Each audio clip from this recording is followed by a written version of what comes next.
Am I the a-hole for being upset at my girlfriend's reaction after my uncle passed away? Last night, my uncle passed away. It was sudden, devastating, and hit especially hard because we were close. I grew up with his presence in my life. When I heard the news, I was shattered. I messaged my girlfriend, someone I had shared a deep connection with for years, someone I trusted emotionally, expecting at least some comfort or warmth. All she said was, "Damn, condolences." That was it. I was stunned. I stared at the message for a while, thinking, that's all you have to say? I did not expect her to write a novel, but I also did not expect the most generic, detached response imaginable. We were not strangers. I thought we had more than that. So, I reacted, not even aggressively, just disappointed. I told her that the message felt cold. That it hurt coming from someone I thought would show at least a little more emotional support. Then she hit me with this: "I already told you that I did not know and I do not know what to reply. I sent my deepest condolences, and I do not know what more you want. Please be reasonable. Whining like a child will not work. Just communicate properly, then it would be quits." And later, it was not my fault that it triggered me. Blaming me for how I reacted is just, / at that point, I was just speechless. Somehow the focus shifted to her feelings when I was the one grieving. Instead of saying, "I'm sorry you feel this way," or "I did not mean to sound cold," I got told I was whining like a child. So I responded with something short, not dramatic, but enough to show her she missed the point. "I've had an idea about you, but not to this extent. Now I know." Now she is upset at me for being too cold, saying I always try to flip things on her. But genuinely, all I wanted that night was a bit of comfort, not a script, just real human emotion from someone who knows me well. Instead, I got blamed for making her feel bad for how she reacted. So, am I the a-hole for reacting the way I did? For expecting more from someone I considered a big part of my emotional support system? Update 1. About a month ago, I broke up with my girlfriend for a lot of reasons. One of the biggest ones was how she acted when my uncle passed away. I was grieving, and her response to me telling her was literally just, "Damn, condolences." That really hurt. It felt cold and like she did not really care. Aside from that, I always felt like I was the one reaching out and trying to make plans. Most of the time, she already had something going on or would throw out some lame excuse not to meet. I started feeling like she did not actually want to spend time with me, and I was just forcing myself into her schedule. So I ended things. I thought that was it. But now, after the breakup, she has been begging me to come back. She is saying things like, "You're trying to make me hate you, or if you want me to stop caring, then I will." She even told me that if I did not respond, she would kill herself.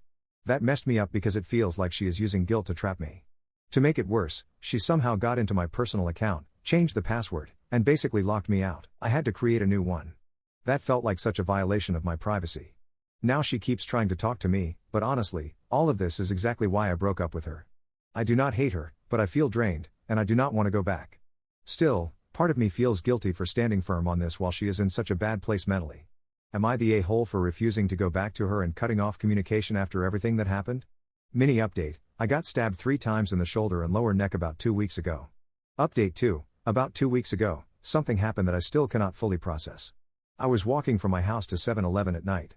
And mind you, we broke up about a year ago. We live around 15 to 20 minutes apart and use the same road, and I ended up running into her. At first, she was crying. I tried to keep things calm and said something like, "It's been so long. Why don't you try to move on already?" I think that triggered something. She suddenly pulled out a box cutter and started attacking me. I tried to stop her, but I panicked and used my arms and hands to shield myself, which honestly just made things worse. I ended up getting stabbed multiple times in the shoulder, back, and neck, along with smaller cuts from trying to defend myself. I eventually lost consciousness. When I woke up, someone was crying near me, a random student who had been walking home and found me.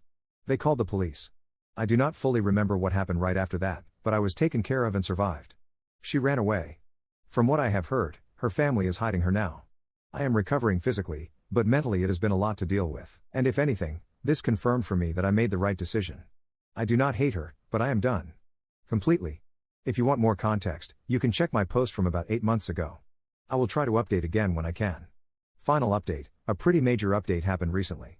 She has been caught.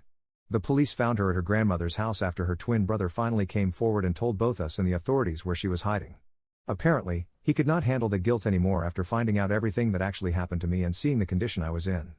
From what I know, she had been getting moved around between relatives to avoid being found, which explains why it took so long. I still have not fully processed the fact that this is real. Part of me feels relieved knowing she was finally found, but another part of me is honestly just exhausted from everything. Physically, I am healing slowly.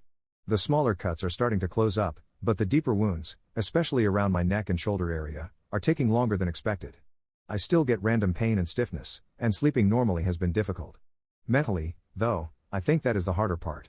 Even after everything, some of her friends are still constantly harassing me on social media. I have been getting messages telling me to kill myself, saying I deserved what happened, saying she should have finished the job, and accusing me of ruining her life by speaking up about it. At first, I tried ignoring it, but after a while, it really starts to get to you, especially while trying to recover from something this traumatic. I have been saving screenshots of everything and passing them along when needed. Also, to the people on Reddit who told me to try playing Tetris after the attack, I genuinely laughed at first because I thought it was a joke, but it has actually been helping me more than I expected. It gives my mind something else to focus on during bad moments, and weirdly enough, it calms me down a bit. So honestly, thank you. From the bottom of my heart. Right now, I am mostly trying to stay off social media, recover properly, and focus on getting through this one day at a time. And genuinely, thank you to the people who have shown support through all of this. I know strangers on the internet do not owe me kindness, but it has helped more than you probably realize.